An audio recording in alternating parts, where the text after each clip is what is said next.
everybody. Welcome to the final presentation of day number 2 of the 2020 International eConference on Atheism. My name is Dr. Darren Slade, and I'm the president of the Global Center for Religious Research. I want to say thank you so much for supporting us. Now, this final presentation today is going to be quite a bit different from what you might be used to in terms of academic conferences. Yet I think it is absolutely essential that what we're about to do happens tonight, because I have the great honor of being able to introduce YouTube's rising stars, Miss Jenna Belk.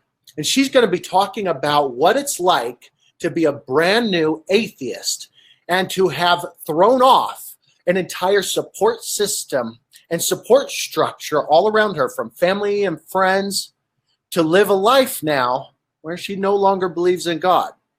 Now, Jenna Belk is host of the wildly popular Atheist Stasis podcast, which features scholarly discussions and interviews relating to religious and a-religious experiences, as well as academic publications and the overlap of religion and atheism in everyday life. Now, I want to read something that Jenna Belk once wrote, and I think this perfectly encapsulates who she is and what her Atheist Stasis podcast is all about. She writes, "I've learned that I struggle with my mental health, and so much of it has been unnecessarily inflicted by my childhood religious indoctrination. People are unaware of the harm it can cause, so I'm willing to shed some light on that while promoting compassion, empathy, understanding, and patience for those who do or will know what it's like to have your world flipped completely upside down. I've even been inspired to begin my own show about sharing a balanced atheist perspective, avoiding extremes, promoting curiosity, education, and humility. I'm hoping to help bridge the gap between atheist and theist." Now, if you get a chance, you ought to go to YouTube, type in Atheist Stasis or type in Jenna Belk and subscribe to her podcast show. One of the great things that she does is she actually reaches out and connects with some of the latest researchers and scholars all over the world to talk about their publications and talk about their religious research. And it's a fantastic show. There's nothing like it on YouTube. And so I'm so excited that we get to have her here today.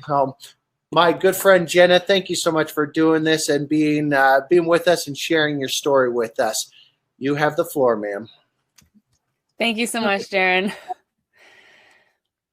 So, as I'm sure you know, people have conversations about religion all the time, and at times it comes up and people will kind of flippantly say, well, what's the harm?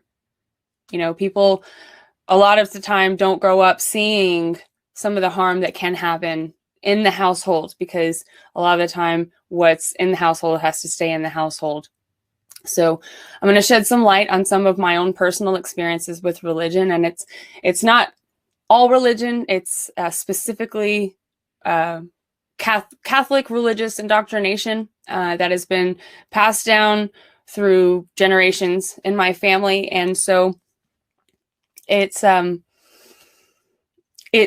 just not, it doesn't change. It's not open to being altered. It is very extreme. It is very black and white. And I wanted to share that I don't blame anybody that I'm going to be mentioning in my past or my history, because I have come to not believe in free will. I've become to be a determinist, and I don't blame anyone. I've looked back and I understand why everything happened, I think. And so I'm kind of going to do like a before, during, and after religion experience. And so from before religion for me, from my family standpoint, on my paternal side of my family, it's very, very black and white, right and wrong. There's the corporal punishment. It's you follow what I say. I jump. I say you jump. You say how high. Don't think about it. Respond to authority and do what I say. But only listen to the correct authority. Only listen to who I say you have to listen to. And it's very dictated it's very much a dictatorship in the sense that my mother met my father and she was not religious, but in order to be married, she had to be Catholic as well. So she started learning about Catholicism. She came to like it. The people that were there were very welcoming. And so she became a Catholic. And so as they're this young couple, they're excited about life and marriage, and they're actually have told us that they wanted to join a ministry, but they got pregnant. And so that was God saying that they had to start a family. And so they dropped everything. They started a family. What happened was my mother had a lot of time on her alone. My father worked full-time and went to school at night, and she had a lot of kids in a very rapid succession. She had 5 of us within 7 years. She had 7 of us total. I was born in the middle of the first 5, and there was only a 1.5 year gap between the first, the next. There's a year gap between me and my younger sister, another 1.5 years. And so I turned out to be a very difficult child. I was told I was a bad kid. That's something that you may hear from religious households in my experience is you have bad kids. I was a liar. I was selfish. I would lash out. And what I've learned is that I was not getting what I needed. I was very, very emotionally responsive, and I would fight to get respect that I didn't think that I was getting. And I have learned that is what got me here today. That something in me got me here today, got me through it, because religion doesn't listen. Religion isn't open to saying, okay, well, tell me what's wrong. Let's talk about it. It's, you do what I say. And if you don't do what I say, you go to your room and you think about it, and you're punished. So I don't blame anybody again, but I didn't get what I needed. Turned out that I had some mental health issues. I was ADHD, which that's a problem when you need to sit in church every Sunday and you're not allowed to turn around. I turned around a lot. I had years of corporal punishment that affects me today. Just thinking back, there's yes, you get immediate response. You get kind of a robotic child at a certain point.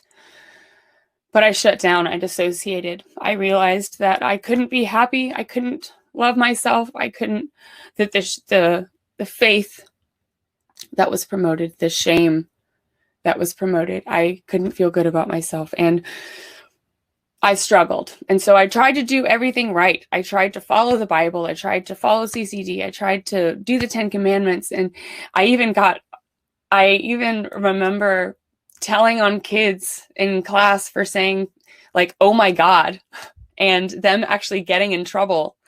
And me telling them, I told on you for your own good. Because that's the kind of thing I was told. Because I was told that you get punished for a reason. You get punished because you deserve it, because you're bad, and you have a lesson that you need to learn. And that's what the Bible says. So I did not experience a very nice childhood. I ran away with reading fiction books, and then I ran away with physically running in high school. I found out I ran away after that with drinking.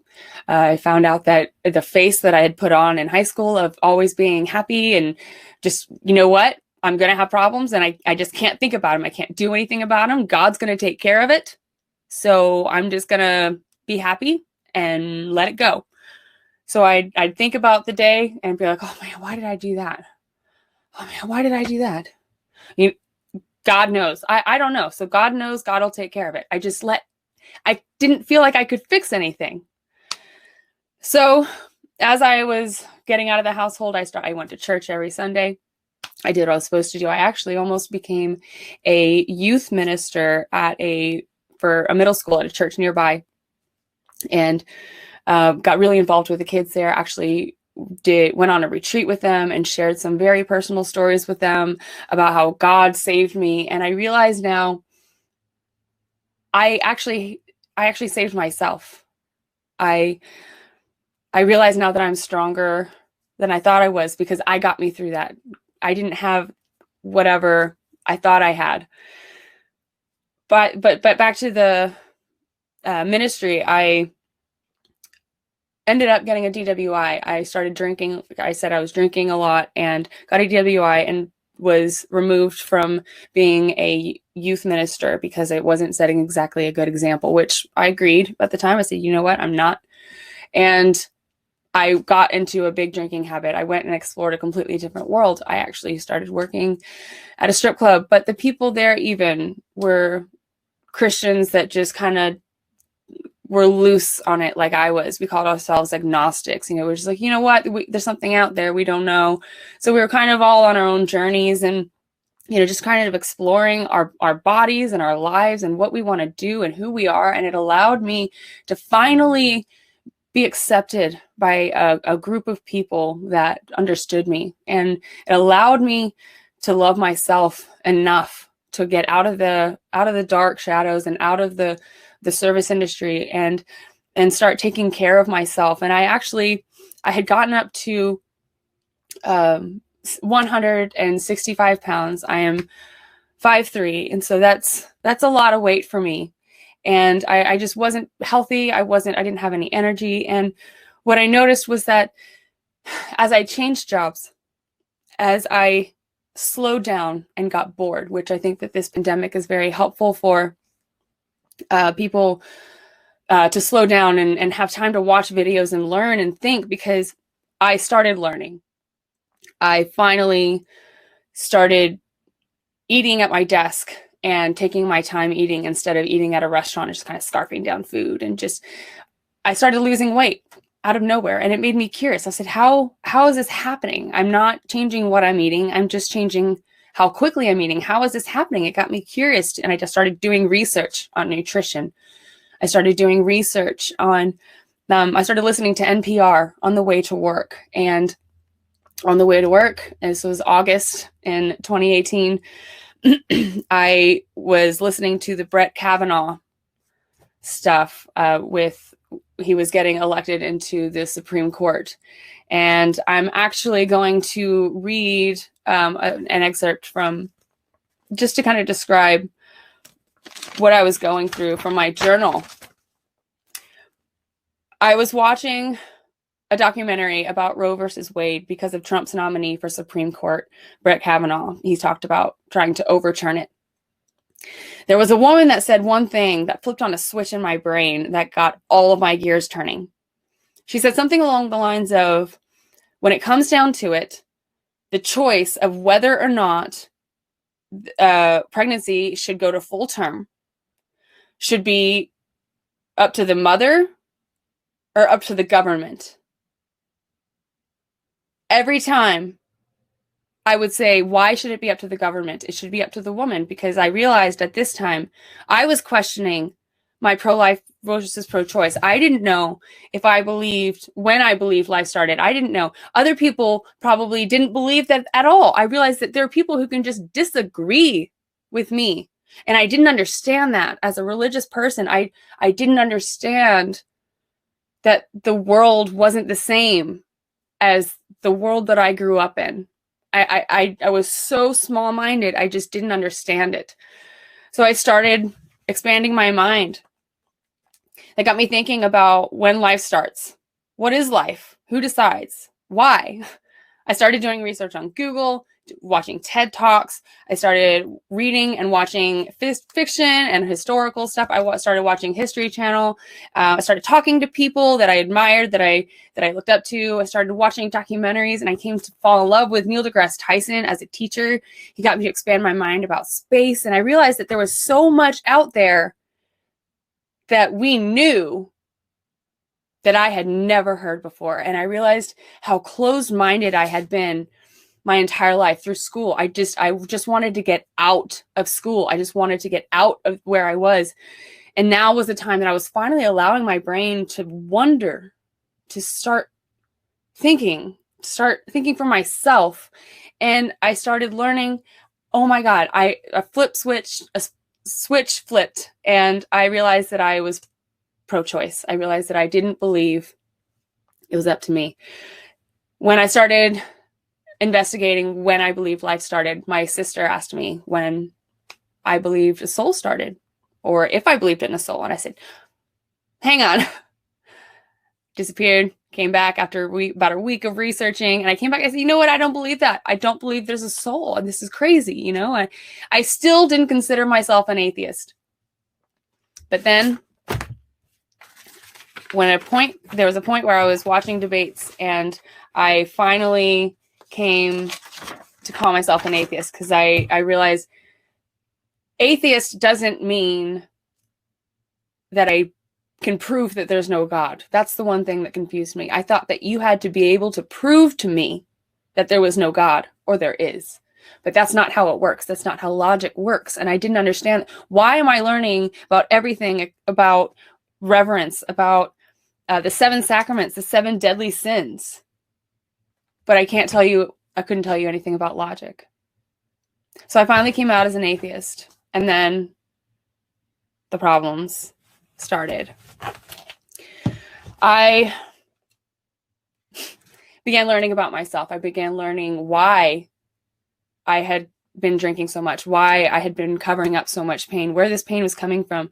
I realized that in my past, I had been raped, and I didn't realize that I didn't feel anything from it, because I was already feeling so much pain that had been bottled up. And so once I started opening that lid, I realized I couldn't handle it, so I put it back on. I am still trying to learn about emotions. I'm still trying to learn how to regulate my emotions. That is not something that is necessarily encouraged. That is something that you're supposed to shut off. You're not supposed to feel emotions. I am learning now that with the way that I was treated, the corporal punishment, the lack of getting what I needed, qualifies as child abuse. And I blame that on religion. I blame that on the black and white thinking. I blame that on the fact that when you have faith in something, you have a feeling that it's true. You don't have to back it up by anything, because you know it. I drank a lot. I blacked out a lot. I drove drunk a lot, and I should not have. But I was convinced that as a drunk person, I actually drove better than when I was sober, because I could feel it when I was driving. I knew that I was, and so I just knew it. I couldn't be wrong. Once I found out I could be wrong, God glasses finally shattered, came out, and I had a couple of conversations with my parents. I probably had 3 or 4 conversations with my parents since then, and we're working on it. We're starting to open doors, but they are at least one of them is so worried for my soul that we can't have a conversation.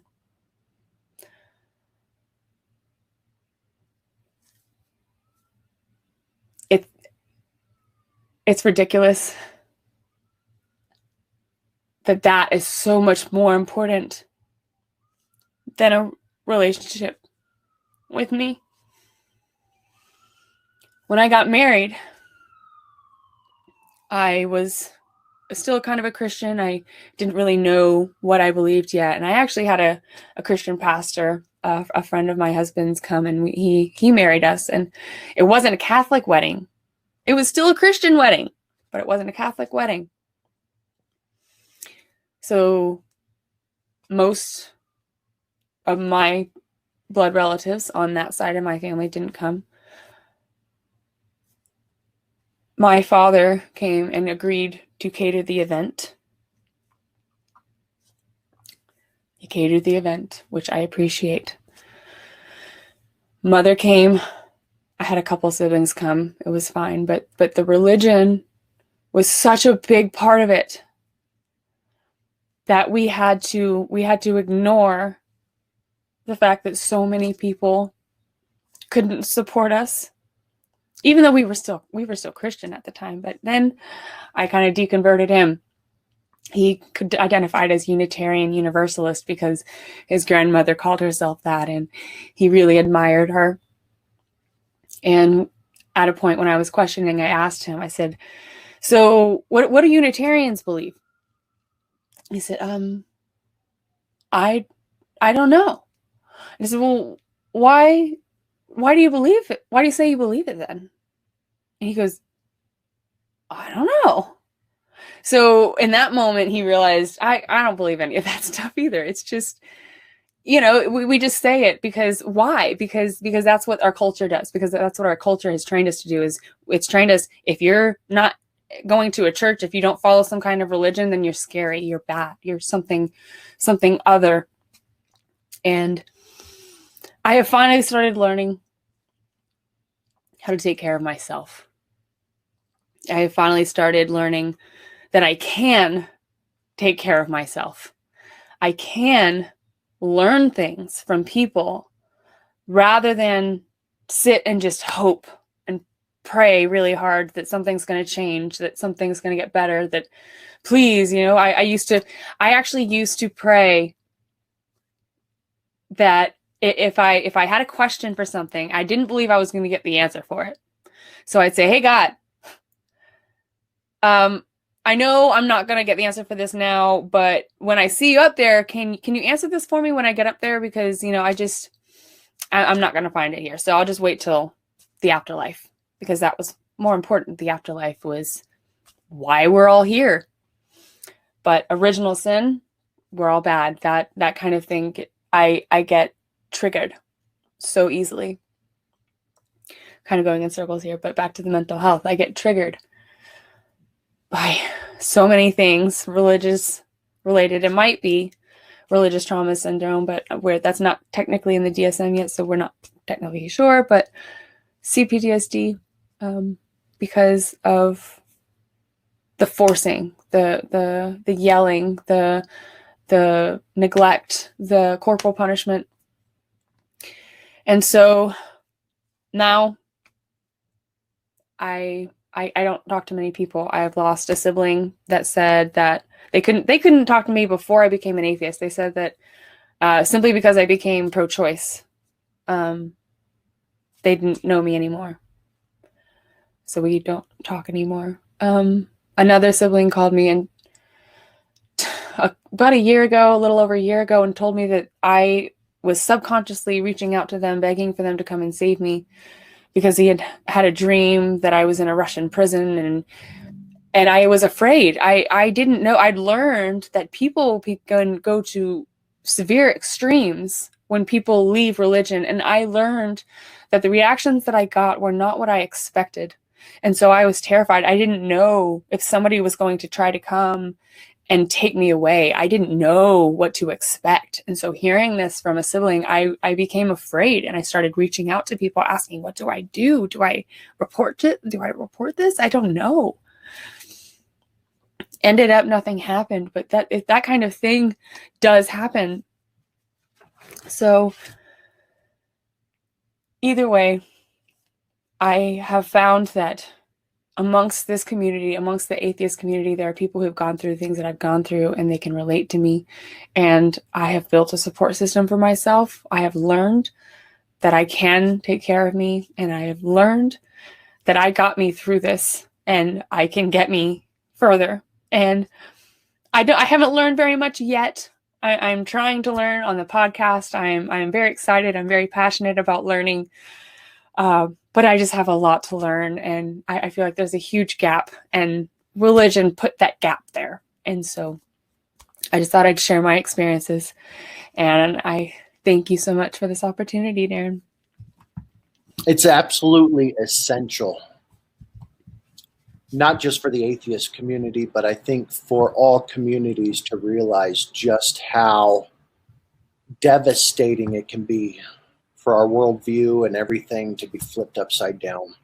And what you did tonight when you shared this, when you were vulnerable and transparent about your experiences, it was yet another huge step in being able to tear down these walls that we have in our culture where we hurt each other. And I think maybe a lot of times we don't know it, but thank you so much for doing this. Thank you for allowing me to share that. I actually hadn't really had the opportunity to share that all at one time. So it's important to have a narrative, isn't it? Kind of a story of how you got here. I mean, when people try to have a logic conversation, I understand emotion shouldn't really be involved in logic. I get that, but we're all still people. That's something that I think we have to remember. Like, my blood pressure may go up, but that doesn't mean that we can't still have a calm, a decent conversation. I'm only human. So just learning, excited about learning. That's one of the best things about your podcast is that you ask your guests to teach you something. Tell me something I don't know. It's absolutely phenomenal. I love that you have such a thirst for knowledge. Thank you. If only we had more people that way.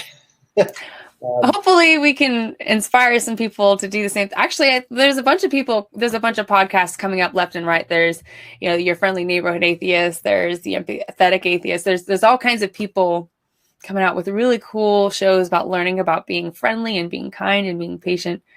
And it's awesome. It's awesome watching this grow. So let's flip the script a little bit. You make your career off of interviewing others. It's time for you to be in the hot seat and to be interviewed by me. Okay, thank you. Let me ask, why risk it? Why risk your family, your support system? You had a comfortable life.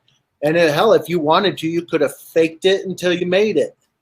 So why did you give up religion? I am too honest. I've always been the kind of person that if I see something wrong, I'm willing to sacrifice myself for the group. I will be the one to call this, CPS on this person if